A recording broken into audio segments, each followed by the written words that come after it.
Hello, everybody. Welcome into the NBA Front Office Show. It's Father's Day. You know what that means.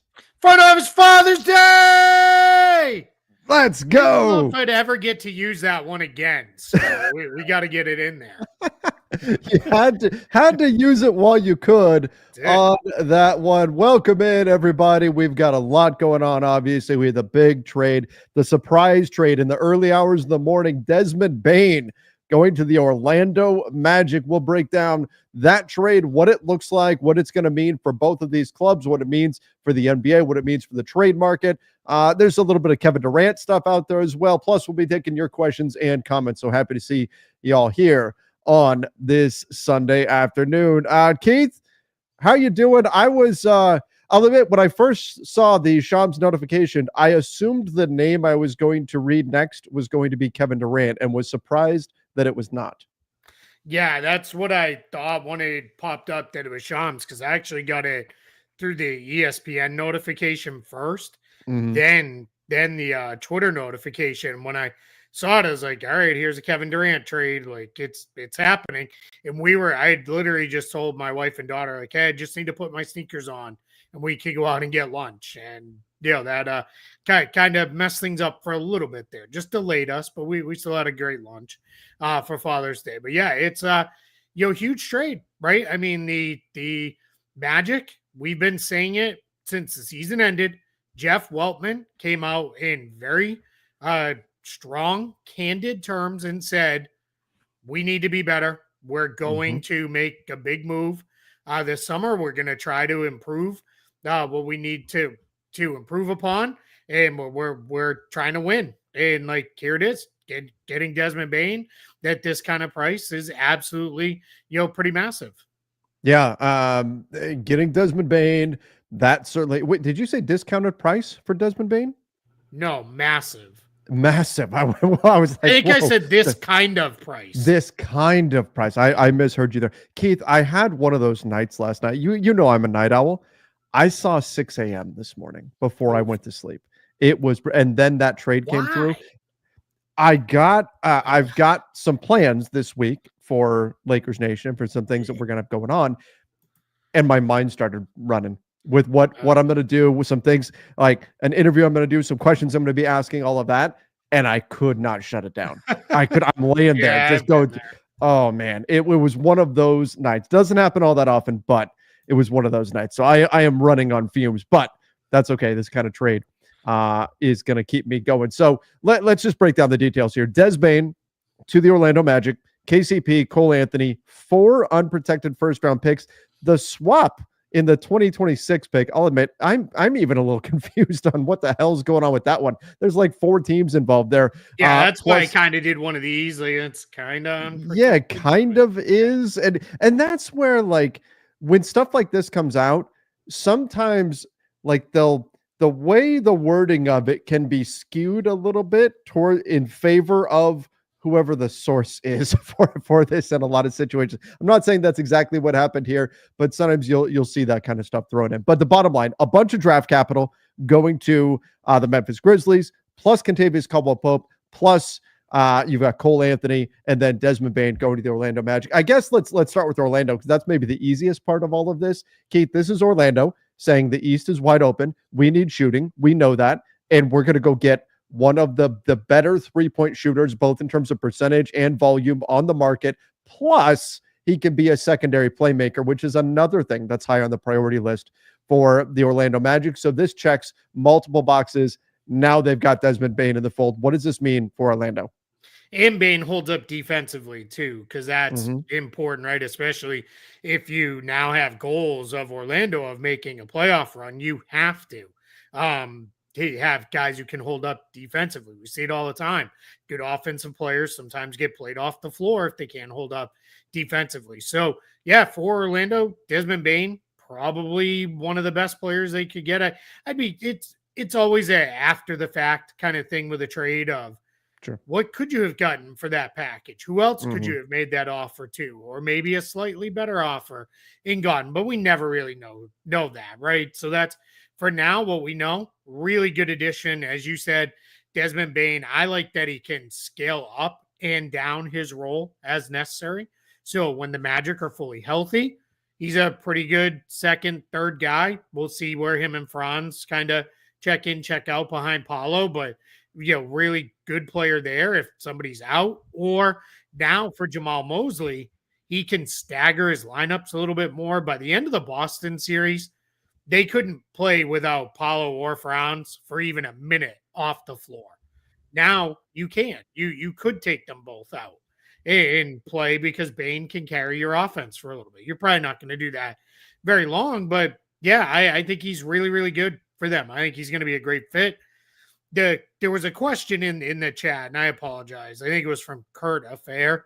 I'm not going to go look for it, but it was basically how much of this payment was to get Bane versus getting off of KCP. Uh-huh.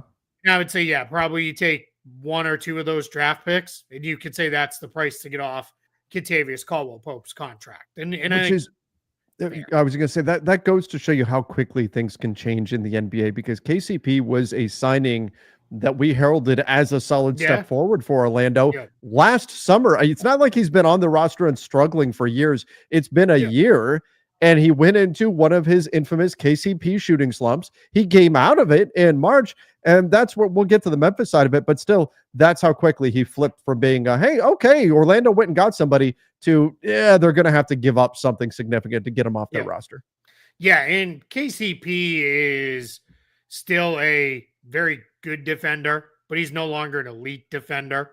Like, I think back to when he was with the Pistons and the Lakers, and they would regularly, like, you have Stephen Curry, and he did as good a job defending Steph as anyone did in the league. Now, that's a little unfair because that was also like 10 seasons ago. So we need to be a little bit fair to the fact that he is in his 30s now. The shooting, too, the difference between him and Desmond Bane is KCP is a strictly dependent player. He does not create his own shots. He does not do anything off the dribble. He's a spot up, run to the rim, transition guy on offense only, where Bane is really good in the half court. He can do all the things KCP can do, plus he can create his own looks. He can create for others, and that's really huge for Orlando. I'll say this as well. Orlando's roster was getting pretty stuffed full.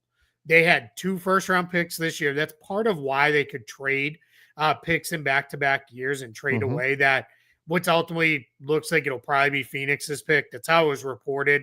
Just to close the loop on that one, it's like the Orlando basically had the best of their pick and the worst of the Magic and Wizards protected pick, or not the Suns and Wizards protected pick.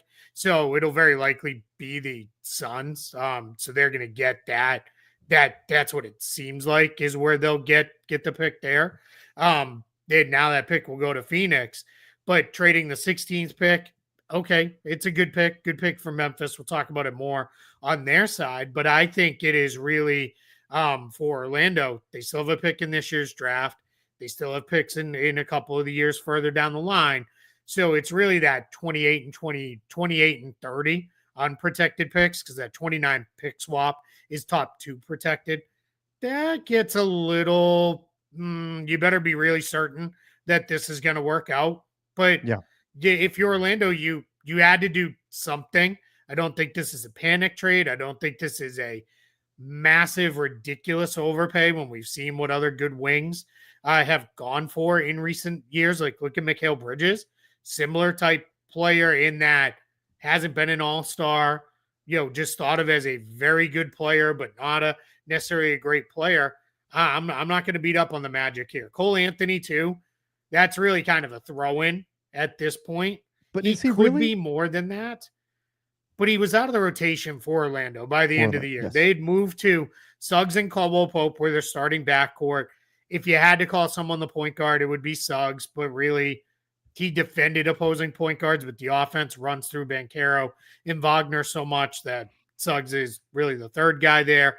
And then Cole Anthony had lost his playing time. He was really the 5th guard because Anthony Black had passed him as the primary backup guard, and then Gary Harris for a lot of the year was the 4th guard. So to put an Anthony in that trade just doesn't really hurt Orlando all that much. So I would, and we'll get to Memphis in just a minute, but I think you're 100% right that Cole Anthony from the Orlando side is a bit of, he's a salary matching guy. From the Memphis side, I don't think Cole Anthony is a throw-in. I think that he's somebody that can give them something, behind John Morant off the bench, giving you kind of combo guard type stuff out there. So not to say that he's going to come in and play 30 minutes a night or anything like that, but I do think he could be a useful player for them. He's not just, an expiring contract effectively. And again, we'll get to the Memphis side in just a second here. But what I love is, number one, I like Orlando being aggressive and going out there and getting Des Bane. This could wind up looking bad, but that 2028, 2030, those picks, if they're as good as they think they're going to be, and Paulo's young, Franz is young, Des Bane is still young, they would project to be a good team in those years still. And who knows what everything's going to look like at that point, but based on the information we have right now, those shouldn't be like, top 5 picks that you're giving up. Again, you never know what can happen, but with the way we would project, it's that Orlando will be good in those years. So that would certainly ease the sting of giving up those first round picks. But I will say, if you were going to try to come up with any player that was realistically available that would check the boxes of what Orlando needs and just conceptually design and craft a player that is what they need, you would really wind up with someone very similar to Desmond Bane. Like he is exactly what the Orlando Magic need. And so that is certainly exciting. And you know what? Like we talked about the Gobert trade. Was that an overpay? Yeah, in the moment it looked like it was. And in hindsight, we could maybe still say it was. But would Minnesota do it again? Yeah, they went to the conference finals twice. If Orlando has success, in part because of this trade, they're not going to be worrying about, well, did we give up one first too many or anything like that? Yeah, absolutely. Rich Galab says Orlando's salary cap is shot. Yeah, they're dancing around being a tax team. To get a little bit deeper into the mechanics of the trade. Trade is also done. It has been announced by, I don't know if the Grizzlies have put anything out, but Orlando did announce it. So this trade is done, already completed. Desmond Bane did not get his trade bonus. The reason why is his bonus would have pushed his potential max salary for this season 24-25 above the max. It's a little not even a little, it's very unfair, because for him to achieve the final bonus in his deal, he had to be on an NBA finals team. Well, we know that's not possible. So it's a little like that should be completely out of the thing, but that's just not how the accounting works on it. So he doesn't get his trade bonus. So that's how, because Orlando aggregated KCP and Cole Anthony, they now trigger a second apron hard cap for next season. So how the hard caps work is, if you do anything now, even to the start of the season on July 1st, a couple weeks away, you trigger the hard cap for the next season. So that'll carry through for Orlando for next regular season. So it's just something to keep in mind. They're about 17 million under that second apron. So they should be okay. It's going to show you that they're over, but that's because that's still pricing in Mo Wagner, Gary Harris, because we don't have decisions on their team options yet. Right. I'm on spot track, but if they take the next, they're about 17 on. They only really have to fill 2 roster spots. They could fill 3. So I think they'll be okay with this. Then when you go to the other thing for Orlando, they're super expensive starting. Expensive starting this coming season, but the year after that, when Paulo will be on at least a 25% of the cap max, wouldn't be surprised if it's 30, because I think we all think good chance he could be an all-NBA guy if he stays healthy.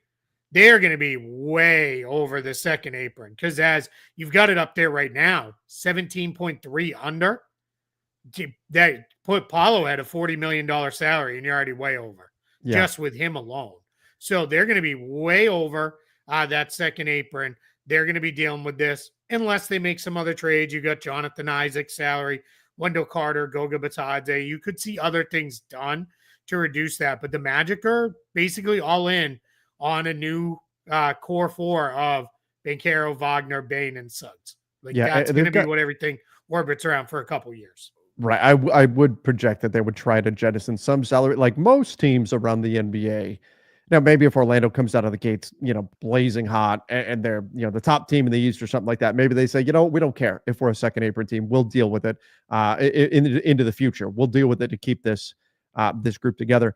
But aside from that, I could see them trying to make some moves sometime between now and next summer or whatever. They could try to make some moves to drop below that second tier apron so that when Paulo's contract does kick in for that next year, then they won't deal with that, because most teams will look at that second apron as, whether or not they trigger it as a hard cap, they'll look at it as a de facto hard cap that they won't want to move past. So it wouldn't shock me if there's want to be in it coming. multiple years, get your pick frozen, all of the restrictions that come as far as making trades and signings and everything like that. But the real simple thing is, for at least the next few years, Orlando is going to be wildly expensive. Yes. Yep, they are. And so this is the risk that they're going to be taking here. Now, jumping over to the Memphis side of things, Keith, I get this trade for Orlando. I love this trade for Memphis. I think that we had hit a point where the trio of Des Bane, Jaren Jackson Jr., Ja Morant, it wasn't going to get it done. It wasn't going to cut it in the Western Conference. And I don't know what the Grizzlies are going to be up to from here, but I think now they've got a lot of flexibility. They can move a lot of different directions. The return that they got for Desmond Bane was fantastic. I forget who it was. Somebody put it out there that, going all the way back to when they drafted Des, they turned 2 second-round picks, essentially traded those to get Desmond Bane, and now they've turned Desmond Bane into 4 firsts. I mean, one's a swap and all that, but some serious talent here. If KCP has a bounce back shooting-wise, he may wind up being a really solid fit next to Ja Morant anyway. So they'll take a little bit of a step back talent-wise, but they may not completely bottom out or anything, but they also create a lot of future flexibility to make moves in any direction, because now they've got a lot of draft capital to go play with. So I think Memphis needed to do something with that trio and break them up. We weren't sure which one of those 3 was going to go. Who knows? Maybe more of them are going to go now, but the value they got for Desmond Bane was fantastic. And I think this is going to set up whatever's going to come next for Memphis. So I really like what Memphis did here. And I think this is going to be a big part of moving towards the next iteration of the Grizzlies. Yeah. So now keep an eye on what happens next for Memphis. So we talked about this, I think it was about 2 weeks ago. We talked about how Memphis could get to about $7 million under the cap with keeping Aldama, with renouncing free agent rights for a bunch of guys who probably aren't major parts of the team anyway. And then they could use that cap space to renegotiate and extend Jaren Jackson Jr., bring his salary for this year up to $30 million, and then extend him off of that at, a first year starting salary of, it would work out to be, roughly $40 million, just keeping it simple. So could happen now, though, because yes, they took on a little bit more money with Caldwell Pope and Cole Anthony in the current season. Next year, it's a little bit less because KCP's deal goes down. Cole Anthony's deal is $13 million, so it's not that much. But where they took on a little bit more money was $4 million for the first round draft pick at 16. So now Memphis is about $4.5 million in cap space. But if you look at their cap sheet as we have it up here in Spot Tracker, I'll explain it here. John Conchar, $6 million. That's a couple seconds. Hey, Nets. Hey, anybody with an exception who wants to take John Conchar, here's 2 seconds. Let's go. Now we're up to $10 million to give Jaren Jackson Jr. on top, and we're there to extend him. Let's say they're like, hey, somebody really wants Cole Anthony. I'm a little less bullish on him there in Memphis than you are, because I don't think he can play with John Morant. I think they'd be way too small. And I think Scottie Pippen Jr. has become a really good backup point guard. So I just think it becomes, can't really play 2 of them together in a lot of lineups. But Cole Anthony, that's still a pretty movable contract at $13 million bucks. Somebody's like, let's go. There's $13 million more. And now all of a sudden we're like, man, we have a ton of flexibility, and we just added all these picks. So anybody want this weird, goofy Phoenix pick? What about an Orlando pick 4 years from now? They could throw those into trades as well to start moving some salary around. Incredible flexibility created by Memphis. So I don't think they're done by any No. means. I think they've got a lot more to come. And I think this was a realization of this core of Morant, Bane, and Jackson has had 5 years together. One of them was Bane's rookie year. So, all right. But in 3 of the last 4 years, we have one playoff series win. It's just not enough. It's not where they want to be. They want to be more than that. And I think KCP is a pretty decent Bane replacement if he finds his shot again. If he doesn't, that's now you're talking about 21.6 million in wasted money for the next couple seasons, and you're going to have to work around it, figure it out, and maybe you have to do what Orlando did and you use him in the next trade and use a couple of those picks. But yep, really good draft capital now going forward, just in terms of extra picks. We've seen Orlando at times kind of do the thing where they come up and then it all falls apart pretty quickly. Maybe those late picks, 28, 29 swap and the 30 pick end up having real value. But I think Memphis did all right here, even if for right now, looks like they took a decent step back, especially in a very deep Western Conference. Keith, what's interesting, I don't remember what day it was, but you and I talked a little bit about, the depth of the West and the need for more firepower in the East, that teams would see an opportunity to go for it. And teams like Orlando, like Detroit, like Milwaukee, some other ones that are in the mix, maybe Miami might make some moves to go try to win right now, given how wide open things are. And then we questioned, looking around the market though, like basically every West team is trying to win, plus all these East teams are going to be going for it. There's going to be a surprise seller or two that's going to look around and go, well, damn, like all these teams want to buy. Maybe this is our opportunity to pivot and sell. I don't think we predicted that it was going to be Memphis that would make this kind of move. But when you say they're not done, could they go nuclear here and really sell and get into Ja Morant and get into Jaren Jackson? And then truly, if this was the return you got for Desmond Bane, does Memphis look around and go, if this is where values are at, this isn't a bad opportunity to maybe move Ja, to maybe move Jaren Jackson, and then we're in the OKC Thunder spot a few years from now if we can make these right kind of moves. Could you see that? I think it's unlikely, by the way. Let me say, I'm not saying this is the path they're absolutely heading down, but could you see them looking at nuclear option?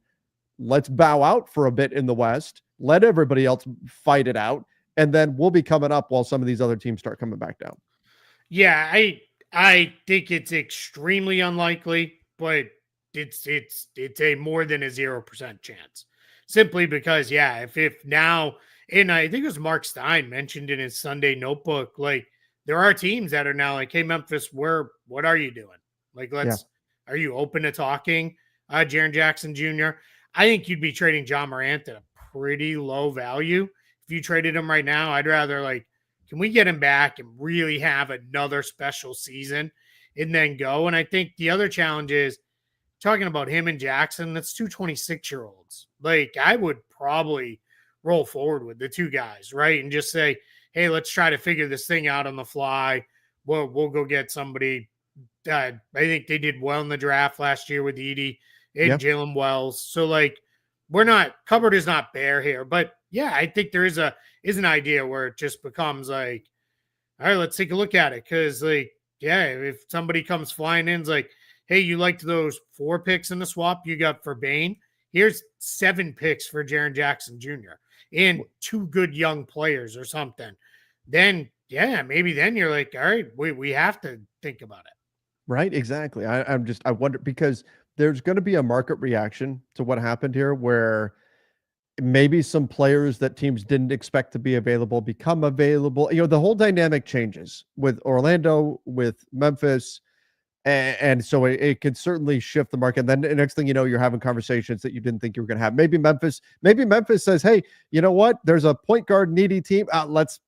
Dallas, what do you think about Cole Anthony? You know what I mean? Like, sure. Maybe there's conversations like that wind up taking place. And so I don't think the Grizzlies are necessarily done here, but overall, I do like this move a lot for them value-wise. I think it makes sense, and I think it opens up a ton of possibilities for the Grizzlies. I love the flexibility now. Yeah, big time. Really good. Big time. Somebody noted here, Ayel Farkash said, This trade ain't too far off from the Gobert trade. I mean, it's always tough because not all first round picks are created equal, as we say. But yeah, this is kind of that style of shock of whoa, Desmond Bane went for how many picks, right? Like I look at it a little more like the Bridges trade. I think that's a little mm-hmm. closer in the value there. Yeah.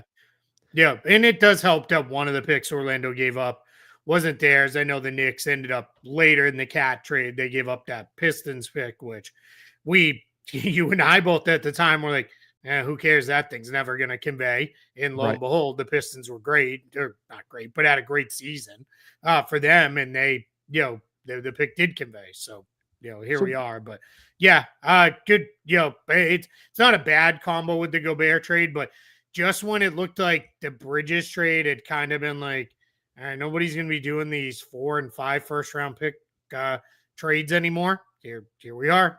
Back there. Yeah. What does this tell you about not just Memphis and Orlando? What does this tell you about the trade market in general now, since this is kind of the first big move of the summer? Yeah, going to be busy. And if I'm the Phoenix Suns, I'm sitting here a little bit like, all right, KD, like we were thinking one first might be enough, but now, you really want to make this splashy move, like let's go. We might need a couple. So we'll see, where that goes. It's again, you can't.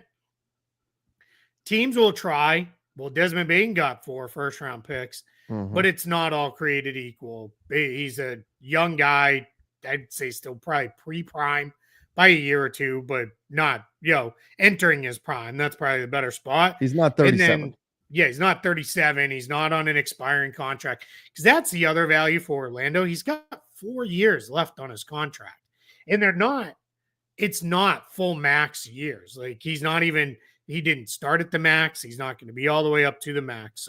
So I'm all right with them giving a little bit more, because someone's going to come back and be like, Desmond Bane went for 4 first and Kevin Durant went for X, and I just think that's a little unfair. I'm already seeing the Luka only got 1 first and Desmond Bane went for 4. Like we miss so much context in some of these trades when all people do is stack up the first round picks involved in them and use that to try to prescribe a certain value to a trade. And again, even if it was another trade happens and it's 4 firsts and 4 firsts on this side, the value between the firsts on each side of 2 separate trades could be completely different. It all depends on where those picks are coming from, what protections are involved. Are they pick swaps or not? There's all kinds of things that certainly matter that a lot of times people they read the headline and don't dig a little bit deeper and dive into it.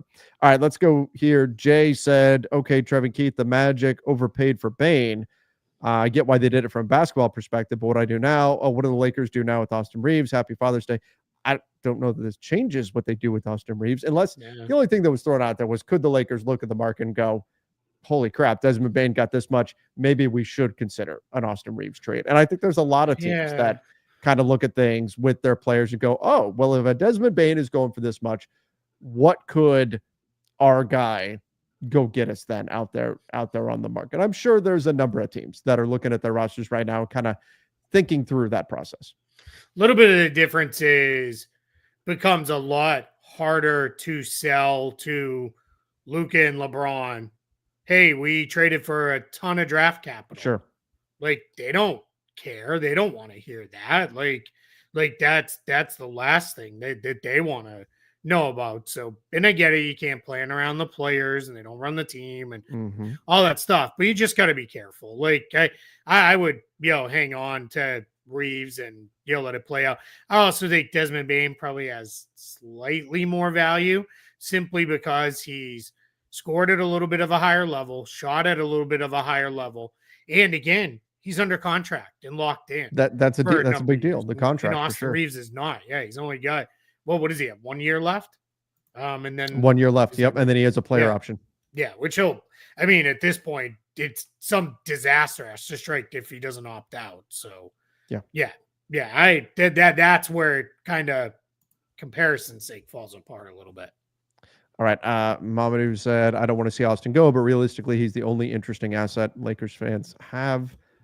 I mean, I disagree with that. They've got a draft pick they can move. They've got Dalton Connect. They've got expiring contracts. That doesn't mean they're I'm not saying they've got insane value, but Mhm. I think they've got other stuff they will try to move that's not Austin Reeves. And this always gets me like sleepy Pelinka needs to wake up. Like we're just starting. We Yeah. just started. We Yeah. just started the We're offseason not here. even This is the there first yet. big move. Yeah. Yeah. I mean, this is somebody else asked. I don't know. It was a while ago. So I don't really want to go back and try to find it. But like, is the NBA mad? They don't like this. They No. don't like trades during the finals, but there are no rules against it. And there's really nothing they can do to stop this. And at least it's At not all. on a game day. Yeah, that part of it becomes a lot more. They're like, okay, it's not on a game. And honestly, today there was going to be the biggest NBA story today would have been Rick Carlisle's comments about like stop being mean to Scott Foster. Like that would have been the biggest NBA story that would have been Right. going. And like now they got a news cycle out of it. They'll have a news cycle tomorrow morning to talk this trade. So yeah, I think that part's good. All right, let's go. I guess you know what we did say off the top we were going to get into the Durant stuff a little bit. Sure.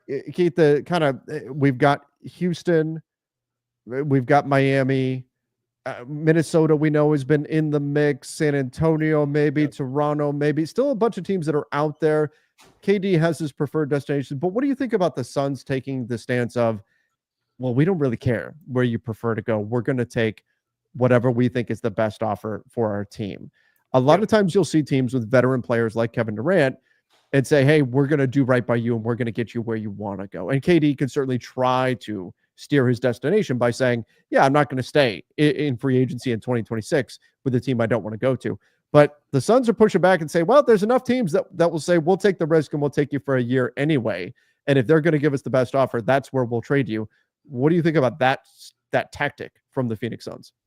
Yeah, I think it's how do I put this? Like, I think that's the right approach right up until your offers aren't good because he doesn't want to go somewhere and a team is holding back. Like, let's say it was Minnesota. Yeah. And Minnesota comes with it's all these other complications. But let's just say that, hey, we agreed to it, but you know, we're not putting in Terrence Shannon Jr. because like we don't know that he's going to stay here more than a year. Then if I'm the Suns, it's like, man, can we drag a better offer out of one of these other teams?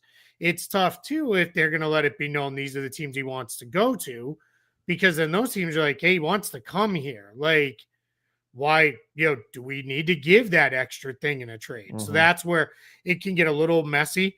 But for the most part, unless it is, hey, we're late career veteran, and Kevin Durant fits this a little, but this would be more like Giannis in like 3 more years. Hey, all right, Giannis is still doing pretty good, but we're nowhere close, and we're going to move him. Then work with the guy, send him somewhere. If Steph was ever like, I want to be on a contender, and the Warriors were like, hey, we're going to move you. Like, we're going to work with you fully. And even if you take a little bit of a loss, it is what it is because you're taking care of your guy. The Suns owe Kevin Durant nothing. Like, they just traded a bunch for him, what, a year and a half ago, something like that? Yep. So for them, get your best offer you can get and move them. Like if you need to. Like, that's exactly what I would do. Yeah, and it makes sense for Phoenix. They've got to get this right. They've got to replenish some of their assets. They've got to make sure they still put pieces around Devin Booker. And we'll see. We'll see where this ultimately winds up. But it really does feel like right now Phoenix is just waiting to see who blinks. Does Miami throw in Kella Ware? Does Houston put in, is it a Jabari Smith Jr. or something like that? It seems like they're just like all these teams have that, yes, we're interested, but not for this guy, but not for that guy. And I think right now, Phoenix, and maybe rightfully so, they're just kind of sitting back and saying, okay, we're waiting until we get the piece that we want. And then we'll make a move. But of course, they also want to get this done before the draft. And so there's going to be this time crunch where it's going to happen soon. But so far, I've actually been pretty impressed with the way Phoenix has handled this situation, the way they've kind of cultivated this market. I think Tuesday or Wednesday, this gets done. Like that's just what I think. We got the game on Monday, so we'll let the game have Monday, and then I think Tuesday or Wednesday, this will get done, and that'll be how it'll come together. Where are you standing on where you think he ultimately lands? I still think it's going to be the Spurs. Like, I think for delivering Phoenix what it sounds like they're looking for. Yeah, thanks, man. Thank you. Like to give them what they're looking for in a return, and to put them in a spot where they are like able to just kind of get some draft capital, get a pick. It won't be number 2, but if it's number 14, okay. Mm-hmm. And then it's a couple veteran guys that can help. And I think Durant makes a lot of sense there. It seems like that's kind of where he wants to go. I know it's reported he's okay with Houston or Miami too, but there's been a lot of people who are generally, they're not going to be the ones that break the news, but they're connected and hear a lot of stuff that have said he went to school in Austin. He really likes that area of Texas. He'd really like to be with the Spurs. Then sure, like why not? It's one of the places where Kevin Durant, one of the like increasingly fewer places where he's still kind of universally beloved too, in that part of Texas because of having gone to school there. It's kind of there in Seattle, and that's it at this point for him. So, and I don't think the Sonics are on the table yet. They're not going to have a team in time, I think, for Kevin Durant to make that big return there. All right, let's go here. Kevin said, would you trade Austin Reeves for Gafford and 2 firsts if available? I mean, I guess it would depend on the first, but yeah, I would. Yeah, you're getting 2 firsts and Gafford. Yeah, well, I mean, it depends on the first. If we're talking late first, then you're kind of if they're kind of crappy first, then probably not. No. That's where the value of the first would really matter. Yeah, in a situation. Yeah, like that. Because the player wise, I'd rather have Reeves than Gafford, but sure. Yeah, I would counter back with something lower. And J Rod with another Lakers question. So, what if the Lakers focus on this year when after Vucevic, with Gabe and Maxey, or giving up or getting a swap? Well, so the Bulls would be getting a swap there. I still don't. To me, Vucevic he's a stopgap. He's a stopgap, just like Brook Lopez would be, just like Clint Capella would be. He's not your long-term fit, and I like him just fine as a player. Like, he's very good. He just doesn't fit what it is that LA is looking for from the position. So I just don't think they make sense that makes sense as a target, particularly if you're the Lakers. If you're going to give up assets to go get somebody, you're going to want, given their limited assets, you're going to want that somebody to be somebody who at least has a chance to be your long-term fit. Yeah, exactly. Yeah. Somebody who can be around in the, like, when it's Luka's team more than, Luka and LeBron's team. In the last part, like, you're not getting Clint Capella and Nickeil Alexander-Walker. No. Like, I would take Nickeil Alexander-Walker, like, out of the mix of targets for the Lakers simply because they don't have the money to spend to get him. Mm-hmm. Like, the Timberwolves would just keep him for the $5.7 million the Lakers. Exactly. Like, the Wolves would just be like, fine, we'll give you 6, stay here. That's the only other offer you had. So that's the challenge. His play in the playoffs, I think, played him into a full mid-level deal. And barring the Lakers getting off some salary, I don't know that that's gonna be a thing. Hey, this is a good question.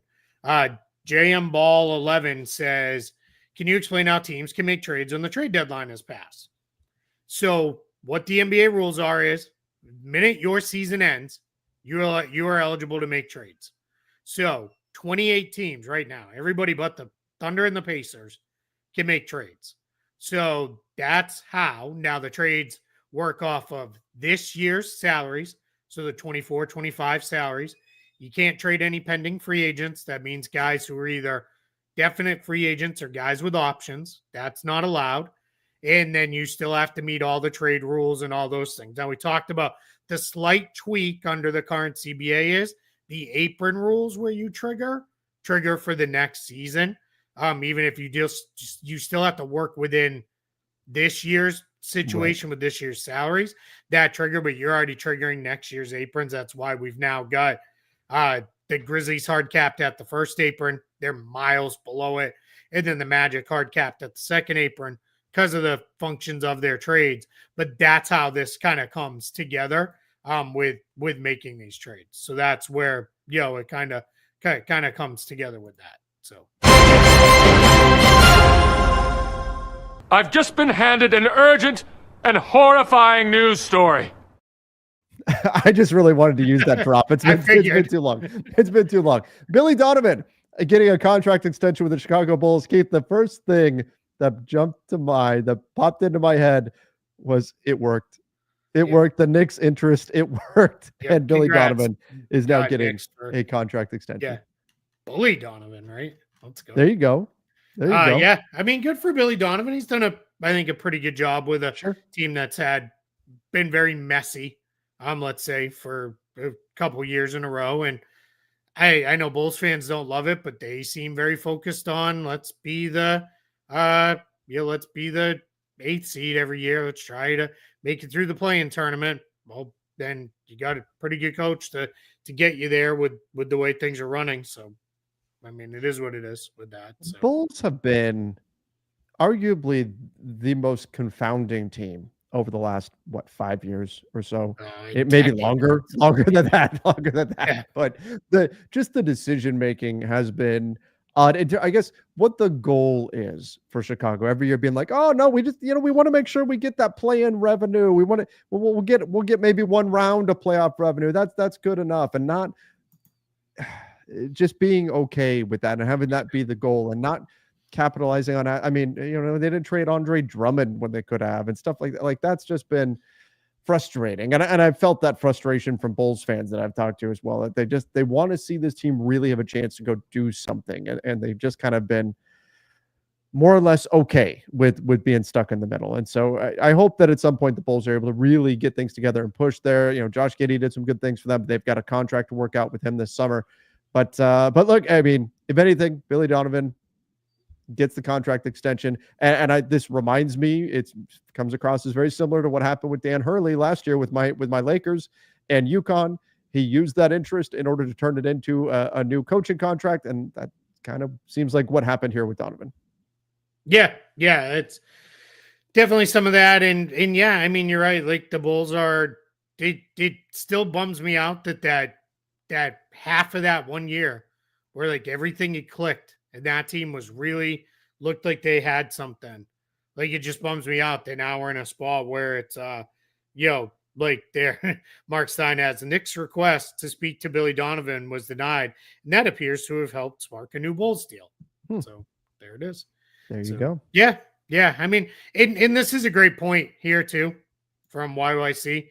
Teams got extended too. Doesn't mean much. Yeah, teams will fire coaches whenever they feel like, and part of it is because the Bulls will be less willing to pay a coach to not coach for them than some other clubs would. Yeah. The Bulls are not exactly just out here making it rain in the club at night. They're doing all right here.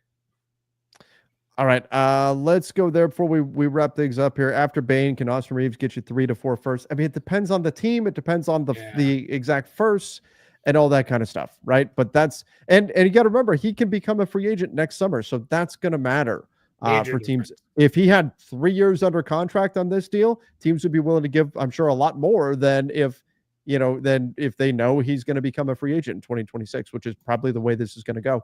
So all of that stuff certainly matters. But again, first round picks don't have a set value to them. Not every first is created equal. So it really depends on what those first round picks look like. If you told me it's like a bunch of unprotected Washington Wizards firsts or something like that, like that's going to have more value than some of than 4 of the worst firsts that OKC has or something. You know what I mean? Like there's a huge gap in value there. So it just depends on who's buying and what they have. I mean, the good thing is if the Lakers ever said, hey, we're going to trade Austin Reeves, and it wasn't as part of like a targeted trade, meaning like we're putting him into a deal for this player, but just kind of opened it up. He makes less than the MLE this coming season. So like anybody with the MLE could trade for him.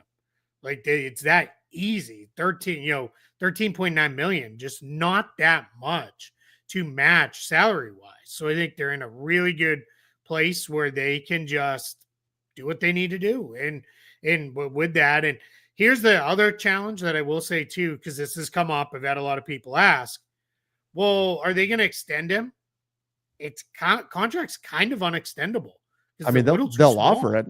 Yeah, they'll offer it. and I kind of assume he'll say no, and then they'll go forward from there. So that's that's where it'll go. But yeah, it'll be interesting.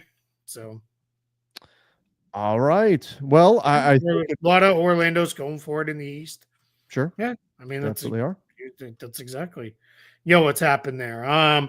Is it fair to the teams that are left that these guys are making trades or that they can't make trades? I have yet to find the team that would say, you know what, I wish we didn't make the NBA Finals so that we could make a trade a few days earlier than we could otherwise. I don't. Nobody's going to say that. Care about that. And even if a team is in the finals, yes, they're going to be focused on the finals, but they could still be talking to other teams about a trade or what, you know what I mean? Like 100%.